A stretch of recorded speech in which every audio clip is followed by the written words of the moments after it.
Shalom saudara, senang sekali hari ini bisa kembali memuji dan menyembah Tuhan bersama-sama dengan setiap saudara.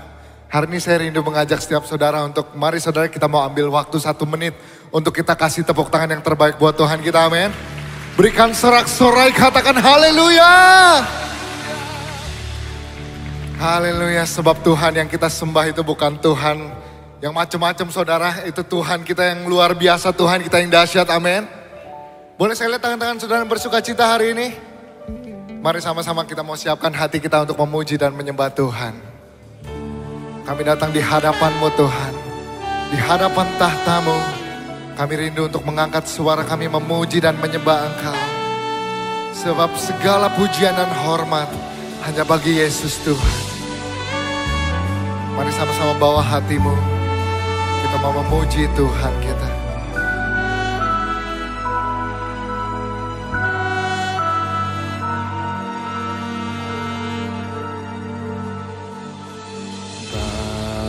Bapa, Kau setia.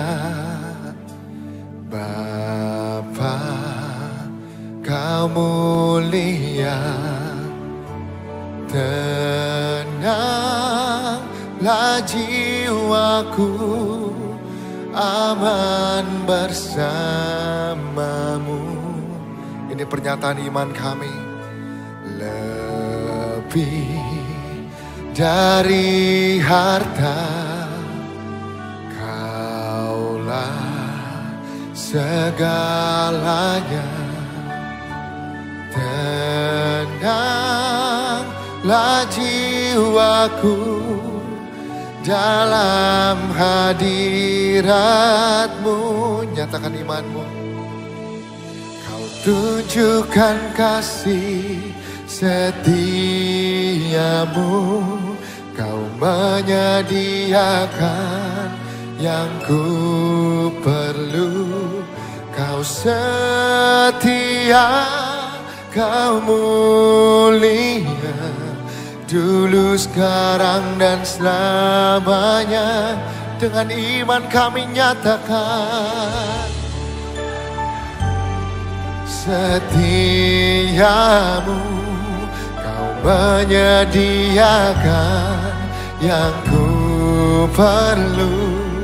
Kau setia, Kau mulia, Bapa, Kau setia.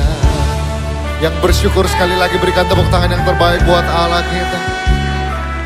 Terima kasih Tuhan, Engkau lebih dari harta Tuhan. Lebih dari harta, Yesus segalanya dalam hidup kami. Amin. Tenanglah jiwaku dalam hadir. Mari sama-sama bangkit berdiri, katakan bersama. Kau tunjukkan kasih setiamu. Kau menyediakan yang ku perlu. Kau setia, Kau mulia, dulu, sekarang, dan selamanya. Kau telah tunjukkan kasih-Mu Tuhan. Terima kasih Tuhan. Kau setia, Kau mulia, Bapa, Kau setia. Hari ini kami bersama-sama menyatakan iman kami. Engkau Allah kami yang setia.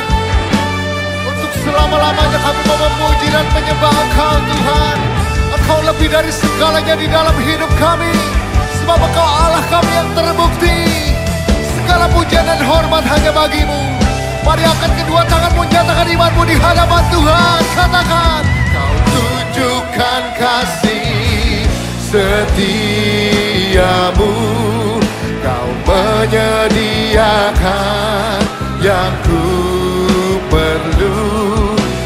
setia, Kau mulia. Terima kasih Tuhan, Kau tunjukkan kasih setiamu. Kau menyediakan yang ku perlu. Kau setia, Kau mulia, Bapa Kau setia. Katakan Kau setia, Kau setia, Kau setia. Amin. Kau setia, Kau mulia, Bapa Kau setia. Berikan tepuk tangan yang terbaik buat Allah kita. Kami nyatakan iman kami, Kaulah kami yang setia. Oh. Mari dimanapun engkau berada saudara, angkat pujian dan penyembahanmu, angkat suaramu memuji dan menyembah Tuhan. Kami nyatakan dengan iman kami, sebab hanya Engkau Allah kami yang layak terima segala pujian dan hormat, segala sembah kami tinggikan. Terpujilah Kau Tuhan. Oh,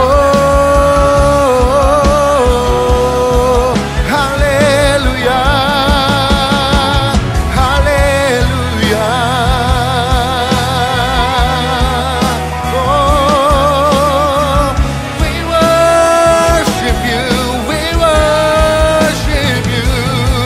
Kami sembah Kau Yesus, kami sembah Kau Yesus.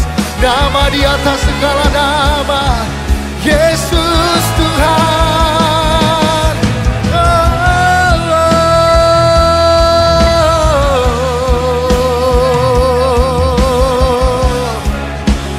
Yesus Tuhan Allah kami, Allah yang bertahta, Allah yang berkuasa.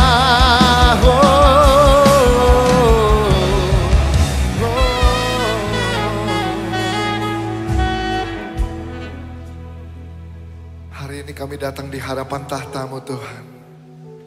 Kami percaya Engkau satu-satunya Allah kami.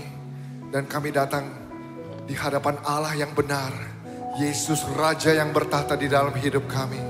Dan biarlah Tuhan, setiap lirik yang kami nyanyikan pada hari ini itu bisa menjadi doa dan deklarasi iman kami, bahwa hanya Yesus Allah kami, dan iman kami tidak pernah sia-sia di hadapan-Mu Tuhan. Dan kami siap mengangkat suara kami dengan sukacita, hanya di dalam nama Tuhan Yesus yang siap memuji Tuhan, kita mau katakan bersama, amin. Berikan tepuk tangan yang terbaik buat Allah kita.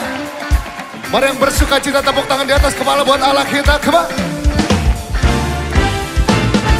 Mari saudara sama-sama bebaskan tubuhmu untuk memuji dan menyembah Tuhan. Kita mau menari, meninggikan Allah kita.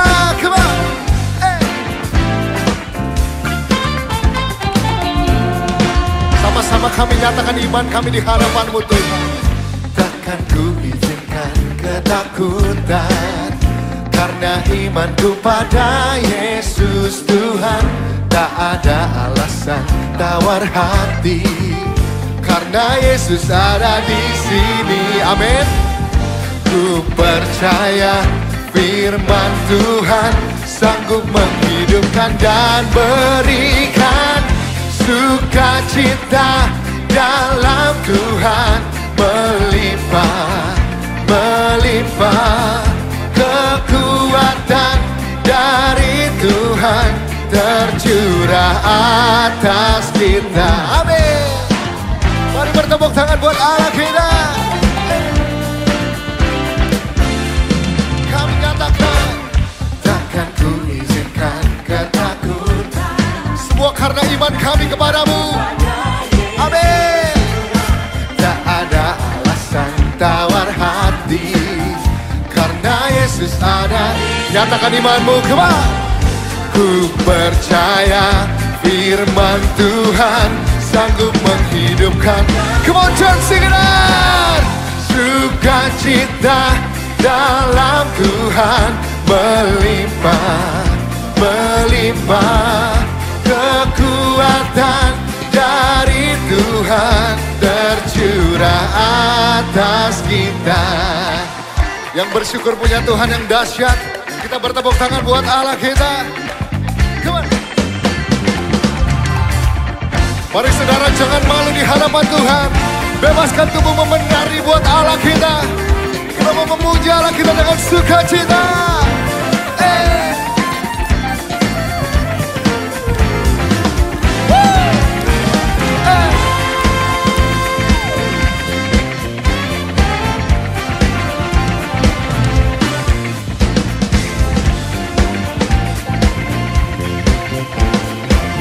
Sama-sama angkat suaramu di hadapan Tuhan. Nyatakan bersama. Sukacita dalam Tuhan melimpah. Amin. Kekuatan dari Tuhan tercurah atas kami. Amin. Sukacita dalam Tuhan melimpah, melimpah. Kekuatan dari Tuhan tercurah, sukacita dalam-Mu melimpah atas kami. Kami terima Tuhan. Kekuatan dari Tuhan tercurah atas kita. Amin. Tercurah atas kita.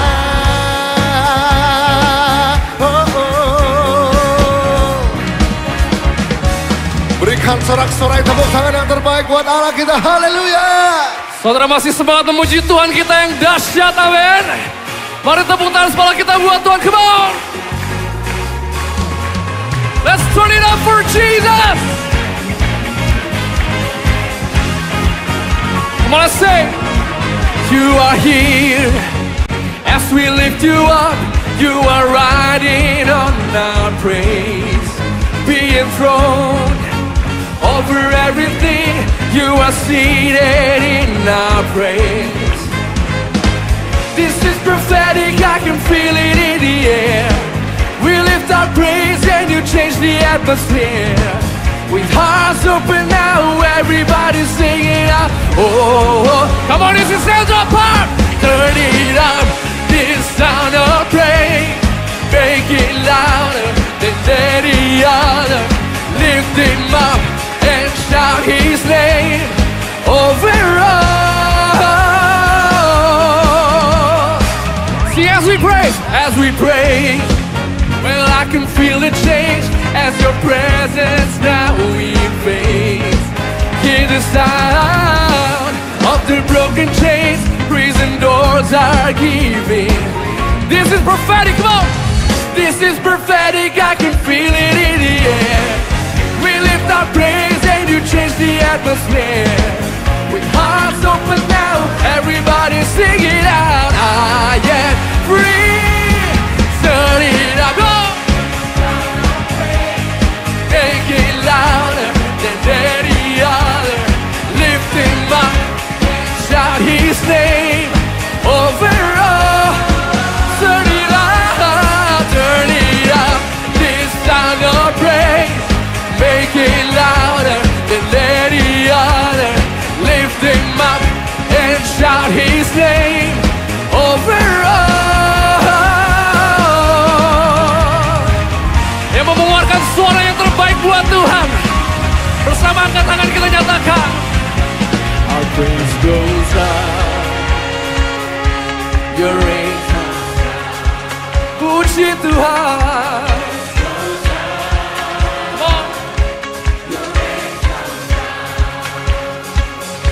Our praise goes up, your rain comes down. Oh, oh. Up, your rain comes down.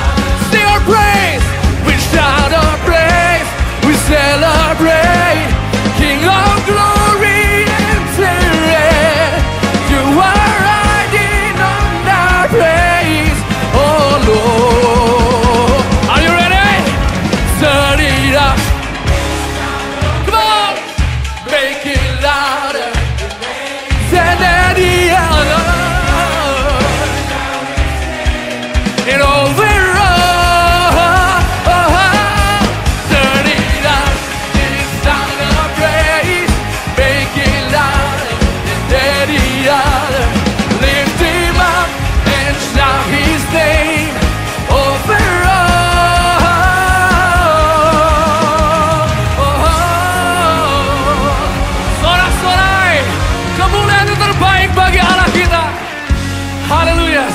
saudara.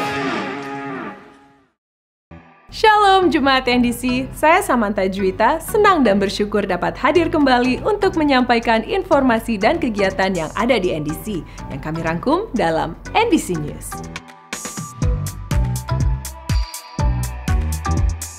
Gunakan aplikasi NDC untuk mengetahui jadwal ibadah di berbagai lokasi NDC.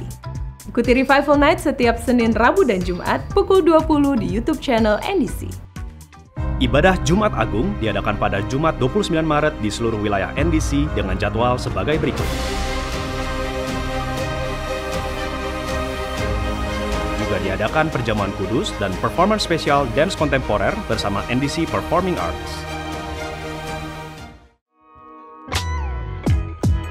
Hadiri ibadah Paskah Gabungan NDC Women bersama Pastor Debbie Basir dengan tema Forgiveness. Diadakan pada Kamis 4 April pukul 10.30 bertempat di NDC Central Park. Ibadah Usia Indah Kamis 28 Maret pukul 10 bertempat di NDC Greenfield. Saudara akan dilayani oleh Pastor Julius Ahyong. Renungkanlah firman Tuhan melalui Revive dan Revive Talks yang tersedia di platform media sosial dan aplikasi NDC. Persepuluhan dan persembahan dapat diberikan dengan melakukan scan kode kris NDC menggunakan beberapa aplikasi berikut ini. Dapat juga diberikan melalui kotak persembahan, melalui transfer bank ke rekening BCA, menggunakan mesin EDC BCA yang terdapat di counter, atau melalui website dan aplikasi NDC di menu giving. Mari bawa persembahan kita kepada Tuhan dengan hati yang bersyukur. Perkembangan pembangunan NDC PIK 2. Terima kasih atas dukungan jemaat sehingga kita dapat terus membangun. Saudara dapat berpartisipasi dalam pembangunan NDC PIK 2 dalam bentuk barang atau dana. Dukungan dapat diberikan melalui rekening BCA atau melalui aplikasi NDC pada banner Janji Iman. Dan laporan keuangan tersedia pada TV signage di area lobi. Core Maximize Summit 2024. Spread the fire. 26-27 April, Big Land Hotel International and Convention Bogor. Undangan bagi seluruh mentor co-leader dan core leader untuk dibentuk, diperlengkapi, dan dibaharui. Setiap core akan bertumbuh, ada lawatan Tuhan, dan bermultiplikasi. Setiap core akan penuh dengan api Roh Kudus untuk memenangkan jiwa. Daftarkan diri saudara bersama pasangan melalui RSVP di aplikasi NDC. Sampai jumpa di Commit.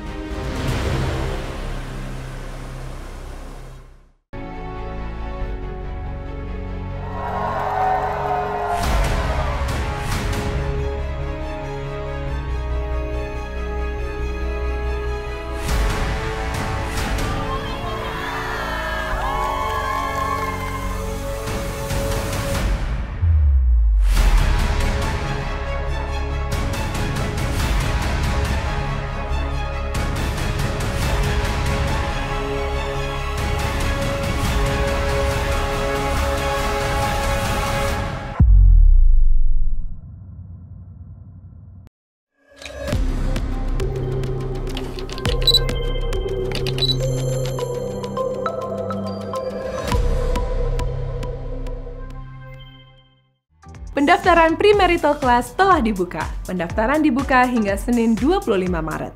Kelas diadakan setiap Selasa pukul 19. Pendaftaran melalui mentor core leader atau core leader saudara.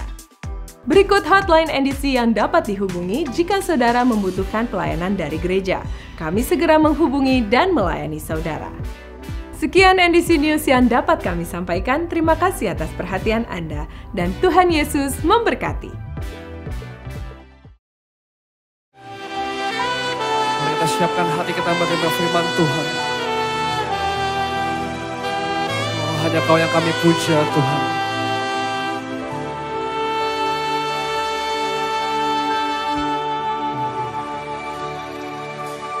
Yesus, kami puja, kami sembah sebagai Raja. Berdiri di tengah kami, ditinggikan dan dipuji. Sembah dan puji penuhi tahta-Mu. Sembah dan puji penuhi tahta-Mu. Sembah dan puji penuhi tahta-Mu. Yesus Tuhan adalah Raja. Berikan kemuliaan bagi Raja kita yang luar biasa. Yesus kami puja, kami sembah sebagai Raja. Berdiri di tengah kami, ditinggikan dan dipuji. Mari bangkit berdiri, saudara, nyatakan. Sembah dan puji penuhi tahta. Oh, angkat tanganmu, penuhi tahta-Mu. Sembah dan puji penuhi tahta-Mu. Yesus Tuhan adalah Raja. Sembah dan puji, sembah dan puji.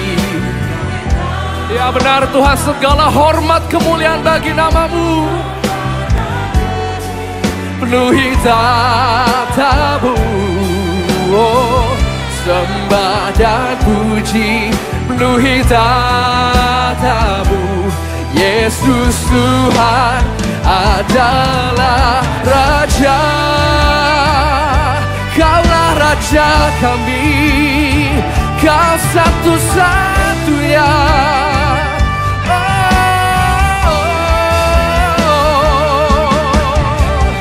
Segala puji hormat kami hanya bagi-Mu Tuhan. Kami nyanyikan kemuliaan-Mu dalam hidup kami. Mari dengan tangan yang terangkat, nyatakan bersama. Sembah dan puji penuhi tahta. Oh, sembah dan puji.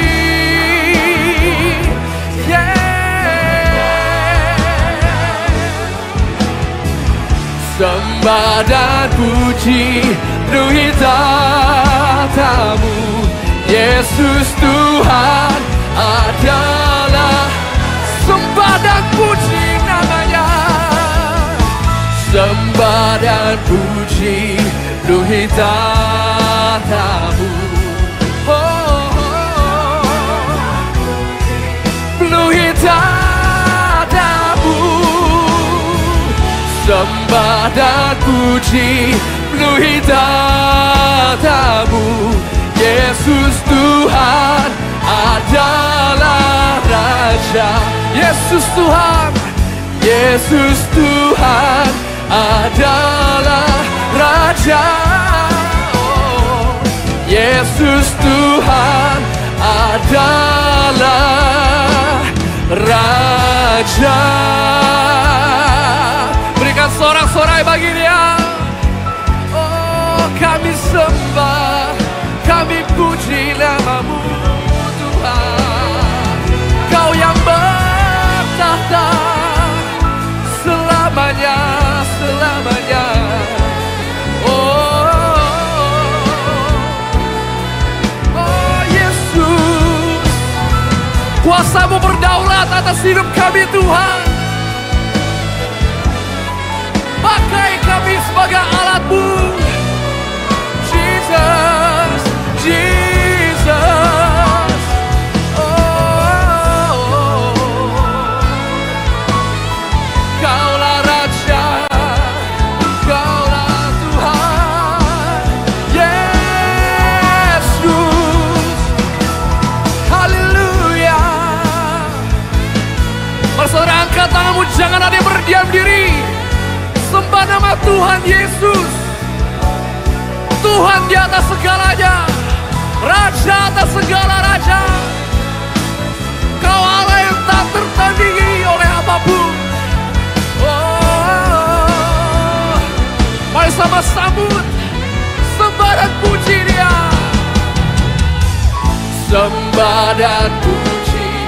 penuhi tatamu, sembah, penuhi tatamu, sembah dan puji, penuhi tatamu. Yesus Tuhan adalah Raja, Yesus Tuhan adalah Raja, Yesus Tuhan adalah Raja.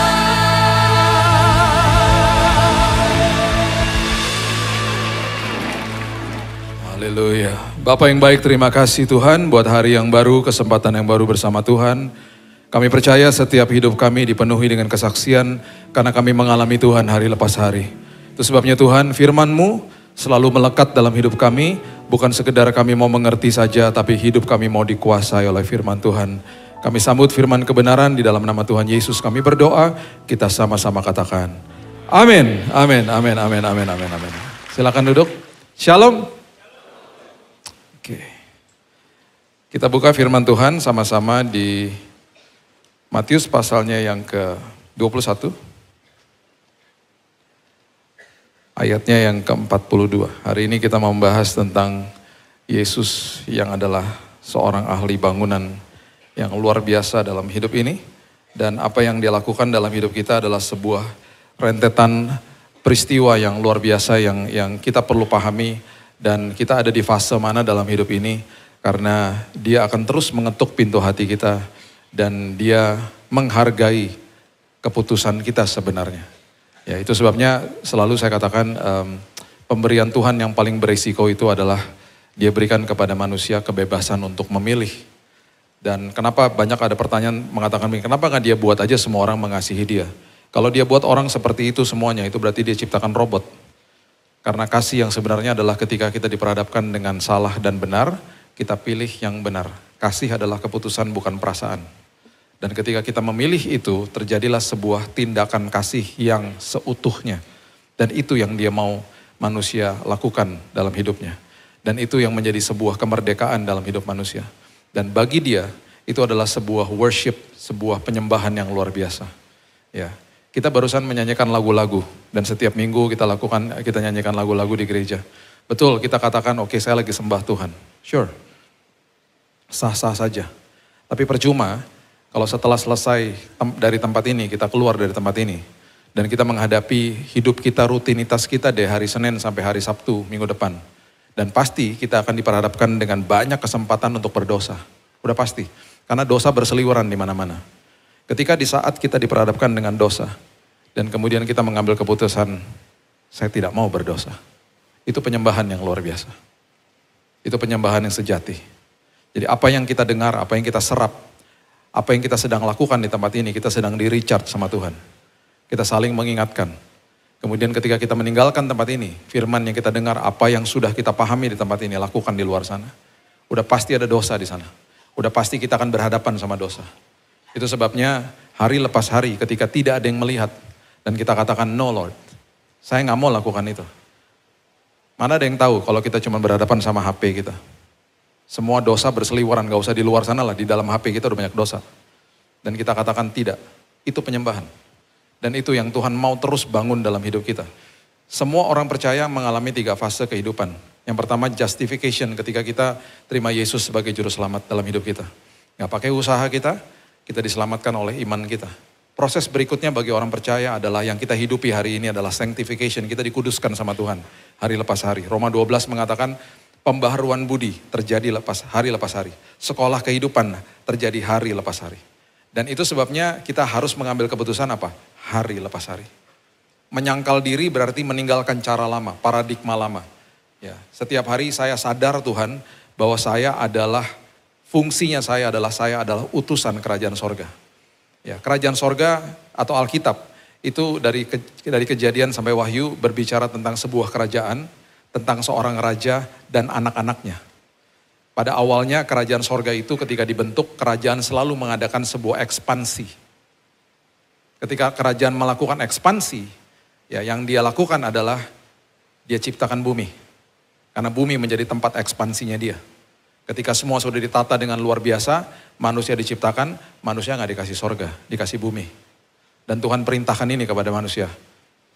Colonize the world. To have dominion over the earth. Kuasai bumi. Dengan semua talenta, karunia, kepribadian, dan kehebatan, zona kekuatan yang aku berikan kepada setiap kamu. Kepada setiap kita. Kita punya kehebatan, talenta masing-masing. Tuhan bilang apa? Kuasai hidupmu. Di semua lini kehidupan kuasai. Kita ada di tempat pekerjaan, ada di marketplace dan lain sebagainya, itu gak kebetulan. Karena Kejadian 2 ayat 5 selanjutnya, Tuhan gak pernah kasih gereja di awal. Tuhan kasihnya marketplace, tempat untuk manusia berusaha. Untuk mengelola bumi. Belum ada semak, belum ada tumbuh-tumbuhan. Karena belum ada hujan. Kenapa? Karena belum ada orang untuk mengelola. Itu sebabnya dalam 1 minggu, kita pakai 50 jam untuk tidur rata-rata. Kelebihan males, kekurangan berarti kurang tidur. 40-48 jam kita pakai untuk mempersiapkan diri di sekolah. Dan kemudian ada di tempat pekerjaan, marketplace. Itu adalah persentase yang besar sekali selama 1 minggu. Jadi kalau kita nggak paham bahwa marketplace adalah tempat di mana Tuhan mau kita menguasai bumi, kita kehilangan sebuah prinsip paradigma sorgawi. Dan ketika diciptakan manusia, dia menghembuskan nafas kepada manusia, yaitu ruah, rohnya. Perhatikan ini baik-baik. Setiap kali ada tempat kolonisasi yang dikolonize, kesambungan daripada kerajaan sorga, Tuhan selalu mau memastikan bahwa ada satu pribadi yang hadir bersama-sama dengan manusia untuk memberikan nasihat. Karena dia adalah penasehat ajaib. Untuk memberitahu kepada manusia bahwa selama kamu hidup, tularkan budaya kerajaan sorga. Yang mengingatkan itu siapa? Roh Kudus. Ini istilah saya ya. Bagi saya, dulu waktu kalau saya belajar sejarah ya, dulu waktu Belanda masuk ke Indonesia, yang ditempatkan sama Belanda di Indonesia untuk memastikan bahwa budaya Belanda terus ada di Indonesia siapa? Gubernur. Betul? Dia memastikan semua nilai-nilai kerajaan Belanda ada di sini. Makanya siapa yang masih makan roti, ayo. Gak ada, dia orang Indonesia banget ya. Kalau masih ada yang, sekali lagi ya, jangan bohong no, 1, 2, 3, makan roti. Nah gitu dong, banyak ya, Belanda banget ya. Itu budaya Belanda tahu. Indonesia pagi-pagi makan pecel, bakmi gitu-gitulah. Nasi kuning di mana-mana. Jarang, roti itu Belanda banget. Makanya kalau kita ke Kota Tua, bangunan Art Deco, Belanda-Belanda masih banyak lah ya ketinggalan di sini ya. Terus kemudian apa lagi? Orang tua kita banyak yang ngomong Belanda kan, Holland Spreken, masih banyak. Salah satu orang tua saya. Mama India, Papa Manado, bahasa Belanda di dalam rumah. Bingung gak? Istri Chinese, anak gado-gado. Teman saya bilang, puji Tuhan Bill, anak-anak lo gak mirip sama lo. Kutuk udah dipatahkan, kurang ajar. Nah, waktu manusia di awal dibilangin jangan makan buah dan kemudian manusia makan buah dan melakukan dosa, manusia deklarasi independen dari Tuhan. Waktu manusia deklarasi independen, gubernurnya ya, ini istilah saya. Jangan cari di Alkitab, Roh Kudus gubernur, gak ada. Ini istilah saya. Dia memastikan untuk manusia melakukan prinsip kerajaan. Diusir. Makanya mengalami kematian. Kematian itu artinya dipisahkan dari hadirat Tuhan. Manusia mendirikan kerajaannya sendiri. Yang terjadi apa? Kain membunuh Habel. Roh Tuhannya terpisah dari manusia. Yesus hadir. Dan waktu dia hadir yang memperkenalkan dia siapa di Matius 3? Yohanes Pembaptis.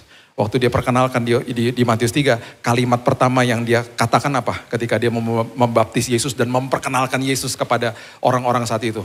Bertobatlah. Karena kerajaan Allah sudah dekat. The kingdom is near. Kemudian Yesus dibaptis, Yesus dicobai. Matius 4 ketika Yesus memulai pelayanannya dia mulai lagi dengan kalimat itu. Bertobatlah karena kerajaan Allah sudah dekat. Dia lagi restorasi prinsip kerajaan sorga. Dan waktu sebelum dia naik ke surga, gubernurnya balik. Roh Kudusnya ditempatkan di dalam setiap kita. Yang memastikan bahwa budaya kerajaan sorga jangan sampai kamu lupa. Itu sebabnya dipertajam lagi sama Paulus. Engkau adalah utusan kerajaan sorga. The ambassador of Christ. Yesus bilang lagi sebelum naik ke surga di Yohanes 17. Dia bilang ini, Bapa, aku sebentar lagi pergi tapi mereka masih di sini. Lord, protect them. Lindungi mereka karena dunia sudah jatuh. Jadikan mereka satu bahasa. Sehingga ketika dunia melihat anak-anakmu mereka lihat siapa kita.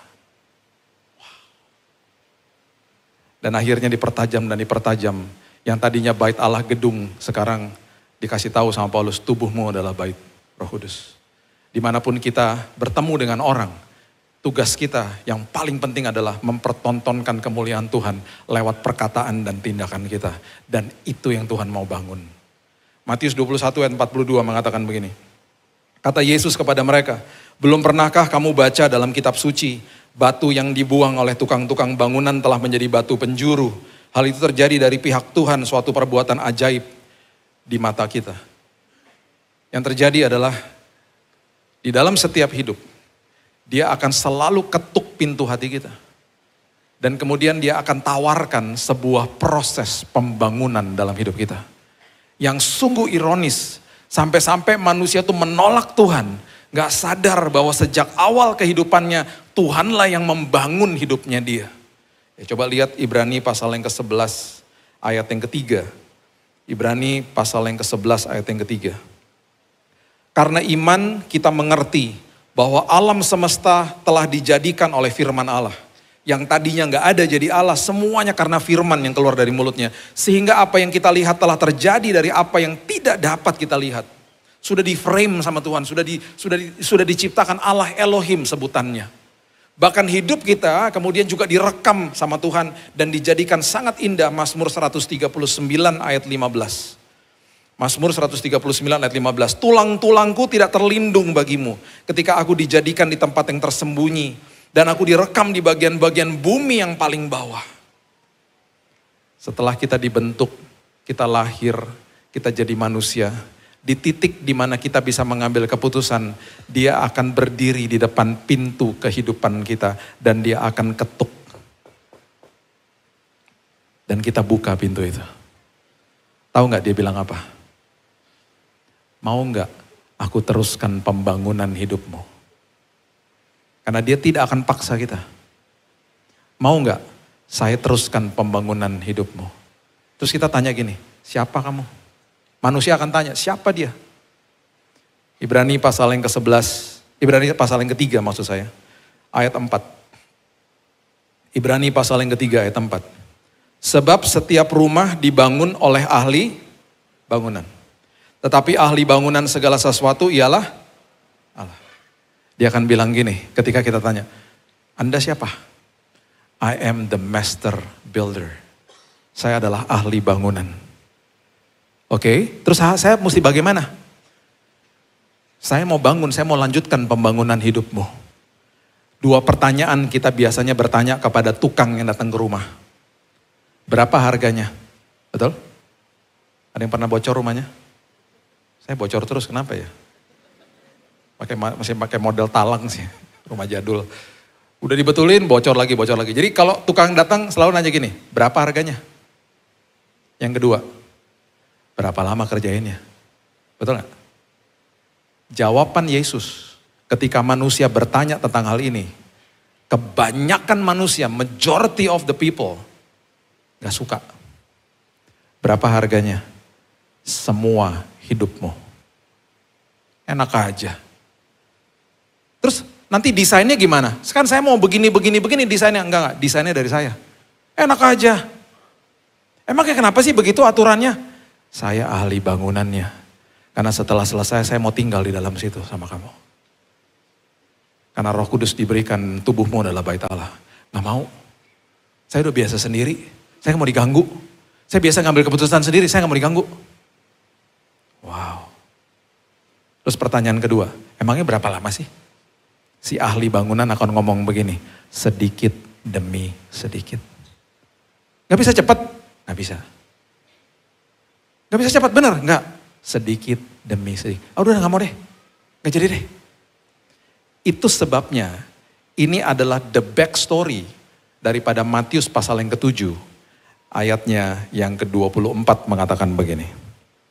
Matius 7 ayat 24.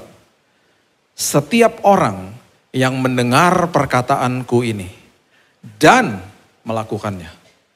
Jadi kan kita buka pintu toh, kita dengar suara, kita dengar offernya dia. Terus kita bilang, oke, karena dia bawa batu. Dia bilang gini, saya mau dirikan rumah kamu. Saya bawa batunya nih, jangan ditolak. Dia kasih prinsipnya, dia kasih terminologinya. Kita banyak orang kan pasti gak suka. Kita bilang apa? Kita sudah dengar, kita mau melakukan. Kita bilang, oke Tuhan. Whatever it costs, whatever it will be, it will be. Gak apa-apa Tuhan, seturut sama rancanganmu Tuhan. Ia sama dengan orang yang bijaksana, yang mendirikan rumahnya di atas batu. Ada satu lagi pribadi yang bilang begini, semua hidup saya gak mau. Sedikit demi sedikit gak mau. Itu tercatat di Alkitab. Orang itu adalah orang yang mendirikan rumah di atas pasir. Tercatat di ayat ke-26. Firman Tuhan katakan, tetapi setiap orang yang mendengar perkataanku ini dan tidak melakukannya dan mengatakan no sama Tuhan, ia sama dengan orang yang bodoh yang mendirikan rumahnya di atas pasir karena lebih cepat prosesnya. Masalahnya, dua-duanya kena badai. Masalahnya, dua-duanya kena hujan, kena banjir, kena angin. Tekanan dari atas, tekanan dari bawah, tekanan dari kanan kiri. Depan belakang bahkan. Lihat ayat yang ke-25. Kemudian turunlah hujan dan datanglah banjir, lalu angin melanda rumah itu, tetapi rumah itu tidak rubuh sebab didirikan di atas. Kenapa? Ahli bangunannya. Walaupun caranya gak suka, itu ahli bangunannya, the master builder. Dia bilang kalau pakai cara saya, aku akan jamin bahwa bangunannya akan kokoh. Hidupmu akan kokoh. Sebaliknya, ayat yang ke-27 dikatakan begini. Kemudian turunlah hujan, datanglah banjir, angin melanda rumah itu. Rumah yang mana? Rumah yang didirikan di atas pasir. Sehingga rubuhlah rumah itu dan hebatlah kerusakannya. Sekarang gini ya, masalahnya tuh gini. Kita ini melihat kehidupan kita. Dan kita ini seringkali kita lihat pakai mata jasmani toh. Karena mata rohani kita kan harus dilatih untuk dibuka setiap hari. Kita lihat pakai mata jasmani dan itu sebabnya kita melihat hidup kita ini, masa depan kita ini seolah-olah memang gak ada dasar untuk berharap. Mau lihat apa gitu. Kita lagi sakit, mungkin kita lagi dalam sebuah pergumulan hidup yang berat. Kita lihat masa depan kita tuh seolah-olah gak ada harapan. Gak ada dasar untuk berharap. Dicatat sama Alkitab di Roma pasalnya yang ke-4. Coba lihat ya. Roma pasalnya yang ke-4 ayat 18. Ini adalah kisah tentang Abraham. Abraham ini mengalami perjalanan iman yang luar biasa karena dia berangkat dari kota yang namanya Ur di Mesopotamia, sekarang Irak. Disuruh pergi sama Tuhan ke tanah perjanjian. Tuhan hanya kasih arahnya, tujuan akhirnya gak dikasih tahu. Abraham berangkat tanpa mengetahui kota yang ia tujui. Abraham diberikan janji memiliki keturunan besar, dia sudah sampai tua pun belum punya anak. Jadi ketika dia menatap masa depan dia, betul-betul seolah-olah dari persepsi manusia gak ada dasar untuk berharap. Roma 4 ayat 18 mengatakan, sebab sekalipun tidak ada dasar untuk berharap, namun Abraham berharap juga dan percaya. Mata rohaninya dibukain sama Tuhan. Bahwa ia akan menjadi bapak banyak bangsa menurut yang telah difirmankan, demikianlah banyaknya nanti keturunanmu. Itu persepsinya manusia toh. Sekarang kalau persepsinya Tuhan apa? Dari sisinya Tuhan ketika Tuhan pandang kita dan Tuhan berbicara sama kita, sisinya Tuhan apa? Kan the master builder, ahli bangunan. Yang membangun hidup kita plus membangun masa depan kita. Coba lihat Ibrani pasal yang ke-11 ayat 10. Ibrani 11 ayat 10 adalah ayat yang berbicara tentang Abraham juga. Jadi ini betul-betul kaitannya luar biasa, bahkan penulis Ibrani yang sampai hari ini kita nggak tahu siapa, ada kemungkinan besar Paulus. Ibrani 11 ayat 10 mengatakan begini, sebab Abraham menanti-nantikan kota, menanti-nantikan masa depan yang mempunyai dasar. Yang direncanakan, dasar apa? Direncanakan dan dibangun oleh Allah. Dari mata saya, dari mata kita, seolah-olah gak ada dasar untuk berharap. Dari perspektifnya Tuhan, aku sudah bangun masa depanmu. Mempunyai dasar yang luar biasa. Gak usah jauh-jauh deh, besok kan hari Senin ya. Hari Senin besok kita punya rencana mau kemana gitu ya. Kita punya rencana-rencana dalam besok aku mau kerja, aku mau begini, mau begini. Kita belum ada di hari Senin, Tuhan sudah ada di sana. Menyiapkan yang terbaik bagi kita di hari esok. Itu perspektifnya dia, masa depanmu, hari esokmu saja, aku sudah siapkan dasar yang indah karena aku yang rancangkan masa depanmu. Itu maksudnya. Makanya ketika ada 50 tentara sekutu yang ditawan di dalam campnya Nazi di zaman Perang Dunia Kedua, mereka udah tinggal tunggu mati karena mereka udah sangat kurus dan mereka ditaruh dalam satu sel 50 orang dan maaf mereka buang air, mereka makan di situ, tidak ada sanitasi yang baik dan lain sebagainya, mereka tinggal tunggu mati. Dijaga sama tentara Nazi. Satu hari tiba-tiba mereka tersenyum dan mereka saling pelukan.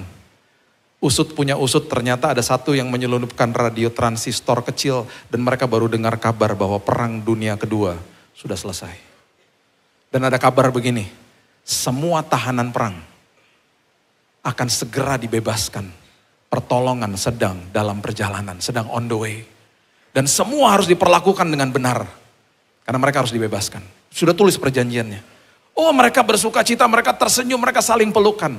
Pertanyaan saya, waktu mereka tersenyum dan pelukan, apakah mereka sudah bebas?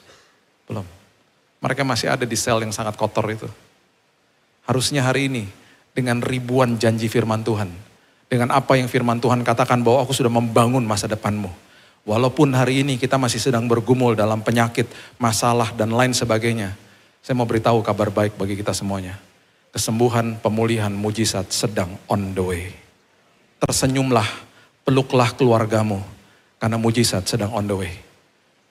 Bilang sama Tuhan, terima kasih Tuhan. Engkau ahli bangunan dalam hidupku. Masa depanku ditanggung penuh sama Tuhan. Dan kemudian yang tadi dia katakan sedikit demi sedikit. Itu maksudnya apa sih Tuhan? Coba lihat sama-sama Ulangan pasal yang ke-7 ayat 22. Ulangan pasal yang ke-7 ayat 22.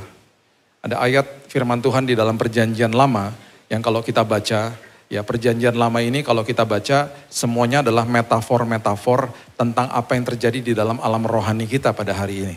Ya, Ulangan 7 ayat 22 mengatakan begini, Tuhan Allahmu akan menghalau bangsa-bangsa ini dari hadapanmu sedikit demi sedikit.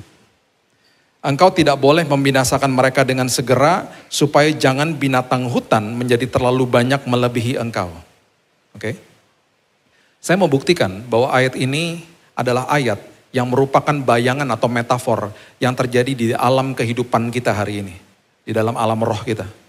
Ayat ini adalah ayat yang mengatakan kepada bangsa Israel, Tuhan berpesan kepada bangsa Israel, kalau kamu berhadapan sama musuhmu, ketika kamu menumpas musuhmu yang sudah aku berikan kepadamu, jangan ditumpas sekaligus.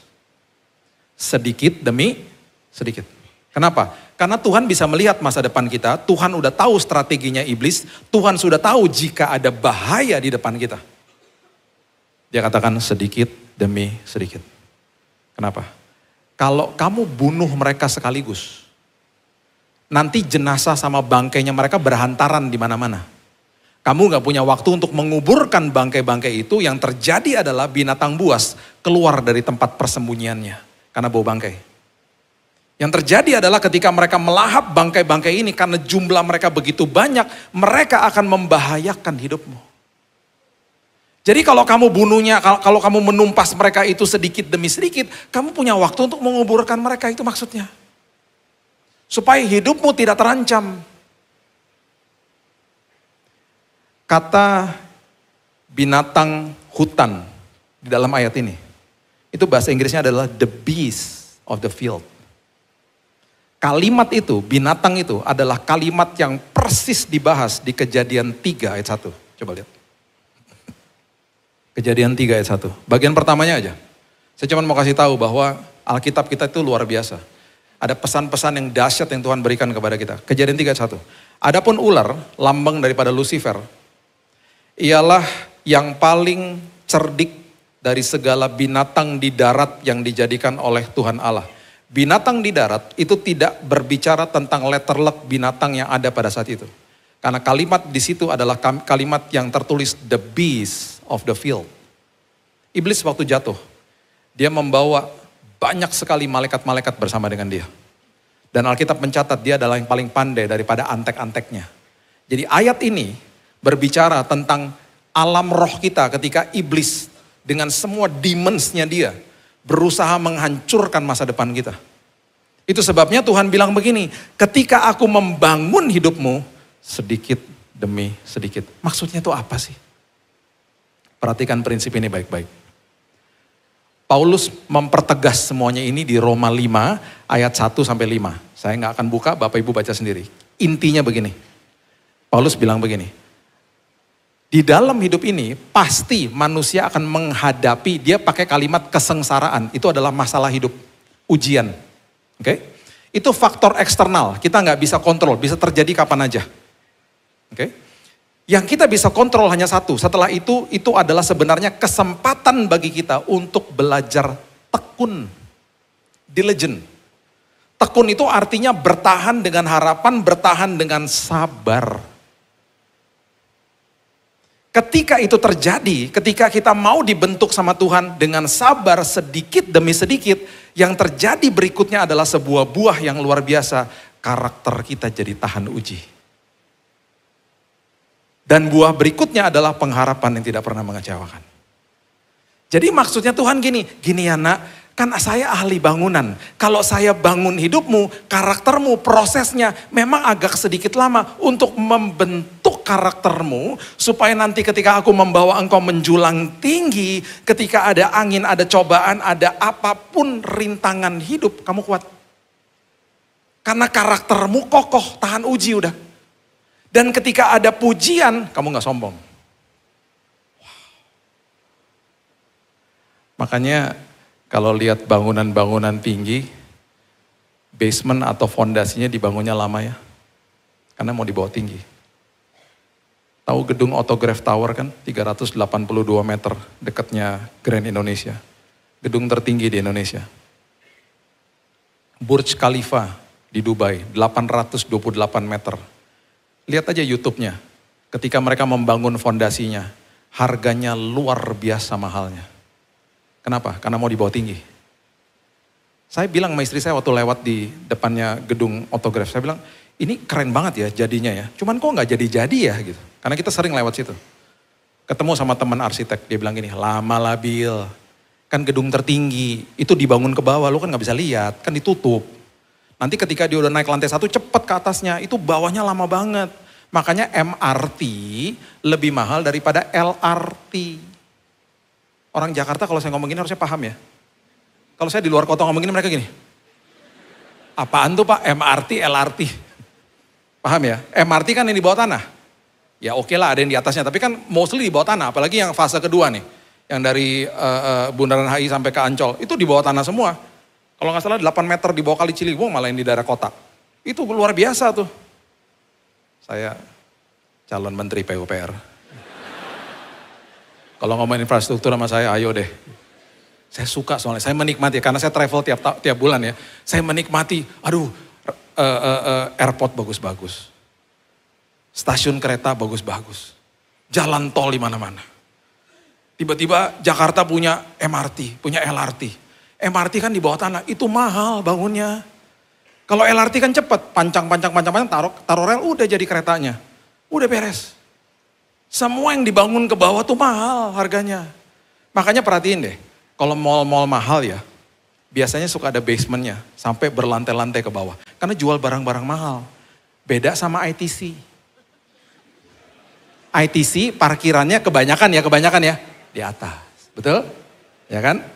Ini kok ribet banget sih, nggak ada basementnya, biasanya begitu. Karena jual barang-barang murah.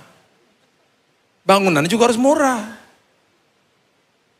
Jadi ketika Tuhan lagi bangun kita sedikit demi sedikit, oh tenang aja, mau dibawa tinggi sama Tuhan. Supaya ketika ada badai kita nggak goyah. Ketika ada pujian kita nggak sombong.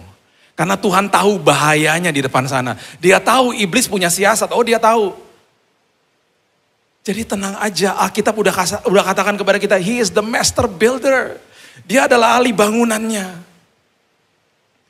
Dan yang luar biasa adalah, coba buka sama-sama saya di 1 Raja-Raja ayatnya yang ke-6. 1 Raja-Raja 6 ayatnya yang ke-7 maksud saya. Dikatakan begini. 1 Raja-Raja 6 ayat yang ke-7. Pada waktu rumah itu didirikan. Pada waktu bait Allah didirikan maksudnya ya. Ini metafor juga nih, luar biasa nih. Waktu bait Allah didirikan, bait Allah pertama nih, didirikan Salomo. Di kota mana? Surabaya, Yerusalem. Di Yerusalem, dipakailah batu-batu yang telah disiapkan di Penggalian. Di penggalian tuh di mana? Kalau kita belajar sejarahnya, di penggalian tuh berarti di Lebanon. Batunya dibuat, ditempa, dibentuk di Lebanon, di penggalian. Perhatikan ini. Sehingga tidak kedengaran palu atau kapak atau sesuatu perkakas besi pun selama pembangunan rumah itu. Yang terjadi adalah di dalam site-nya, construction site-nya pembangunan bait Allah pertama, sunyi. Karena semua kebisingan terjadi di kejauhan. Nanti setelah batunya selesai dibawa ke Yerusalem, di sana para tukang-tukang hanya menyusun saja. Maksudnya apa? Tuhan lagi kasih tahu sama kita gini. Selama proses hidupmu aku lagi bangun. Biasanya kita kalau ada tukang datang ke rumah berisik gak? Berisik ya? Tok, tok, tok. Berisik banget kan? Tuhan ahli bangunan. Ketika dia bangun hidup kita, dia katakan begini. Selama prosesnya, aku mau kamu tahu. And be still and know that I am God. Bahwa semua peperangan rohani, semua kebisingan yang aku sedang bangun terjadi di kejauhan. Saya mau kamu tenang. Saya mau kamu hidup di dalam damai sejahtera. Makanya perkatakan 1 Petrus 5 ayat 7. Serahkan semua kekhawatiranmu kepadaku. Tukar dengan Yohanes 14 ayat 27. Damai sejahtera telah aku tinggalkan bagimu. Damai yang aku berikan bukan seperti yang dunia berikan. Itu sebabnya jangan gelisah dan jangan gentar hatimu. Selama proses hidupmu, walaupun sedikit demi sedikit, damai sejahtera telah aku wariskan bahkan buat dirimu. Semua peperangan, semua apapun yang aku sedang bangun tentang masa depanmu, itu urusanku, itu kerjaanku. Be still and know that I am God. Oh, teman-teman saya masuk ke kamar di rumah sakit waktu saya kena kanker, pada nangis lah ya. Karena saya udah tinggal 60 kilo, udah kayak tengkorak. Aduh Bill, lu kok kayak gitu Bill gitu. Setelah 2 jam, 3 jam ngobrol-ngobrol, pas pulang mereka nangis-nangis bahagia. Karena mereka bilang gini, kok lu dari tadi ngomong ada damai sih Bill? Di dalam kelemahanku, kekuatan Tuhan, kuasa Tuhan jadi nyata. Karena di dalam semua pergumulan hidup kita, damai sejahtera telah ditinggalkan sama dia. Itu sebabnya ketika saya sakit, saya bilang gini, Tuhan aku gak peduli. Aku baca firman Tuhan bahwa semua sudah selesai di kayu salib. Saya gak mau minta-minta kesembuhan, saya percaya kesembuhan sudah diberikan dalam hidup saya. Saya mau tenang Tuhan. Saya mau rest in you. Karena saya tahu semua peperangan Tuhan yang lakukan, bukan saya. Saya mau berdiam diri, saya mau tenang, saya mau tersenyum. Karena saya tahu pertolongan sedang on the way. Itu yang terjadi. Itu sebabnya semua bangunan pasti diuji. Pasti diuji. Semua kita pasti diuji. Semua bangunan diuji kelayakannya. Ya, Daud dikejar-kejar sama Saul. Dikejar-kejar sama Saul dan akhirnya Saul bawa 3.000 pasukannya. Ke lembah En-Gedi di mana Daud lagi ngumpet di situ. Kok bisa? Di situ kan guanya banyak banget. Udah gua sebanyak itu, kok bisa ada gua yang satu di mana Daud sedang ngumpet dimasukin sama Saul karena dia mau buang hajat di situ. Kok bisa gua yang itu? Bangunan sedang diuji. Dan ketika dia bawa 3.000 orang loh. Itu mencekamnya luar biasa. Dan ketika dia masuk ke dalam, dia masuk sendiri karena dia mau buang hajat. Itu teman-temannya Daud bilang apa? Bos, Tuhan berperkara bos. Udah bunuh aja bos. Dia diserahkan sama Tuhan ke dalam kita bos. Bangunan diuji. Daud bilang apa? No. Dia adalah orang yang diurapi. Dia hanya potong punca jubahnya. Dan ketika Saul keluar, dia keluar di hadapan 3.000 prajurit. Dia kasih tunjuk kainnya yang kepotong. I could have killed you. Saya bisa bunuh kamu tadi. Saul dipermalukan di depan 3.000 orang. Bangunan diuji. Saya mau tutup sama ini ya, waktu saya udah habis. Selama saya kemo 4 kali ya. Kalau yang survivor juga pasti tahu di sini ya. Saya di kemo 4 kali waktu saya kanker darah. Dan setiap kali saya di kemo itu kondisi saya akan turun. Setiap kali kemo. Dan itu momen-momen kritis. Kalau turun itu berarti apa? Komponen darahnya turun. Darah merahnya turun, trombosit turun, sama leukosit turun. Ya, darah merah itu pengantar oksigen. Trombosit kalau ada luka dia yang tutup. Kemudian leukosit itu pertahanan tubuh daripada virus, bakteri, dan racun. Masalahnya setiap kali di kemo, seminggu atau 5 hari setelah itu kondisi akan ngedrop. Karena semua komponen darah akan turun ke bawah, itu momen kritis. Di mana dokter harus pantau dengan benar, dikasih antibiotik supaya naiknya akan naik lagi sih, naik pelan-pelan, nanti pulih lagi. Itu momen-momen kritis dan biasanya sudah terjadi berkali-kali. Itu panasnya naik dari kaki saya. Naik ke atas karena leukosit, darah putih tinggal 0. Pertahanan tubuh udah gak ada. Jadi naik pelan-pelan, kemudian badan saya panas sampai 41 derajat, kejang-kejang, pingsan saya. Dan itu selalu naik dari bawah. Di kemo yang terakhir, saya udah bilang gini, Tuhan, capek Tuhan, pulang aja Tuhan. Tuhan bilang gini, belum waktunya Bill. Rupanya Tuhan mau menguji bangunannya. Saya nggak tahu nih serangan kapan lagi terjadi. Dokter udah bilang, Pak ini udah hari-harinya ya, be careful, siap-siap loh. Kalau ada apa-apa panggil kita. Bisa code blue, bisa masuk ICU, bisa macam-macam, bisa mati. Dan nggak tahu tiba-tiba pagi itu, saya baca firman Tuhan, saya baca Matius 4, ketika Yesus dicobai. Waktu Yesus dicobai 3 kali responnya dia bilang apa? Ada tertulis. Terus dia kemudian kutip firman Tuhan. 3 kali loh. Dia bilang ada tertulis, terus dia kutip firman Tuhan. Itu saya baca pagi. 6:30 malam, serangan itu terjadi. Tiba-tiba panas dari kaki saya. Saya bilang sama istri saya cuma berdua sama dia. Sayang, ini kayaknya kejadian lagi nih. Ini sekarang nih. Saya udah mulai menggigil, tubuh saya mulai menggigil. Monitor udah menunjukkan suhu tubuh udah mulai naik. Ini nih, sekarang nih gitu. Mulai naik. Dia pegang kaki saya. Udah naik sampai sini istri saya teriak, cepat pencet tombolnya, panggil dokter. Waktu saya mau pencet, tiba-tiba ada suara dalam hati saya, jangan Bill, jangan apaan, jangan pencet. Itu terus ngapain? Terus tiba-tiba suara bilang gini, tadi pagi kamu baca apa? Baca firman Tuhan. Terus saya bilang gini, Tuhan buruan Tuhan ngomongnya Tuhan. Kalau udah sampai sini pingsan saya soalnya. Buruan. Cepat jangan muter-muter, cepetan ngomong apa. Ini kalau enggak gue pencet nih. Bill tadi pagi baca apa? Baca firman Tuhan. Ya baca yang mana? Yesus bilang apa? Tiba-tiba ada suara begitu. Oh iya ada tertulis ya. Terus dia sebut firman Tuhan. Saya teriak dong. Karena suara itu bilang gini, do the same thing. Lakukan hal yang sama.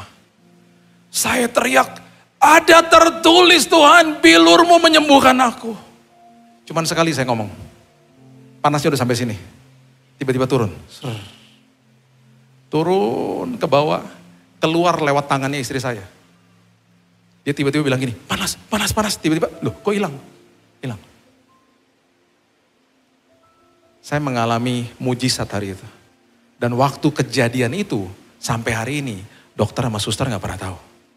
Jadi kalau dokter sama suster saya lagi nonton, hai dok, ketahuan nih sekarang. Tuhan bilang apa? Bangunannya diuji dulu. Setelah itu saya dikeluarkan dari rumah sakit. Dan saya gak pernah lupa ada Roh Kudus bilang gini, you did a good job. Kamu lakukan yang terbaik. Karena kamu lakukan berdasarkan firman Tuhan. Aku uji ya. Supaya bangunannya kelihatan tahan uji atau tidak. Saya percaya semua dari kita gak ada yang tolak ketika Yesus ketuk pintu hati kita. Kita akan bilang, yes Lord, bangun hidup saya. Karena Engkau adalah ahli bangunan. Dan saya percaya masa depan saya sangat indah. Karena Engkau sudah bangun masa depan yang luar biasa bagi saya. Berikan tepuk tangan kita untuk Tuhan kita. Haleluya, Bapa yang baik, terima kasih Tuhan. Mengucap syukur buat hari ini, meteraikan firman Tuhan. Karena kami juga sudah dimeteraikan oleh Roh Kudus.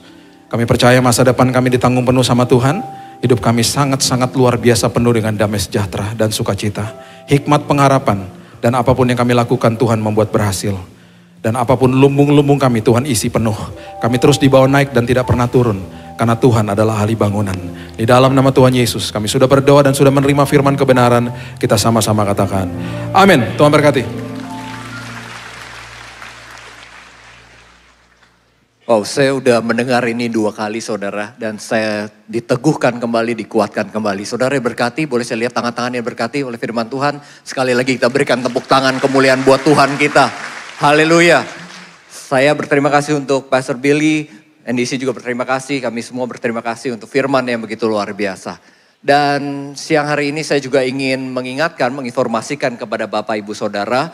Kalau saudara ada pergumulan, ada masalah dan ingin didoakan, NDC punya pelayanan doa. Saudara bisa scan QR yang ada di layar atau saudara bisa mengakses melalui NDC Apps. Saudara bisa mengajukan permohonannya dan ada ratusan pendoa yang siap untuk mendoakan Bapak Ibu Saudara sekalian. Selain itu NDC melalui channel YouTube NDC Ministry. 1 minggu 3 kali, Senin, Rabu, dan Jumat, saudara bisa mengikuti Revival Night. Saya mengajak saudara untuk boleh mengikuti Revival Night. Saya sendiri ada di marketplace, di hari-hari biasa kita bisa saja ada masalah, ada pergumulan, ada kelemahan. Dan Revival Night bisa menyegarkan jiwa dan roh kita bisa dikuatkan kembali melalui firman yang ada. Mari kita akan selesaikan ibadah kita, saya undang untuk kita semua bangkit berdiri dan kita mau berdoa.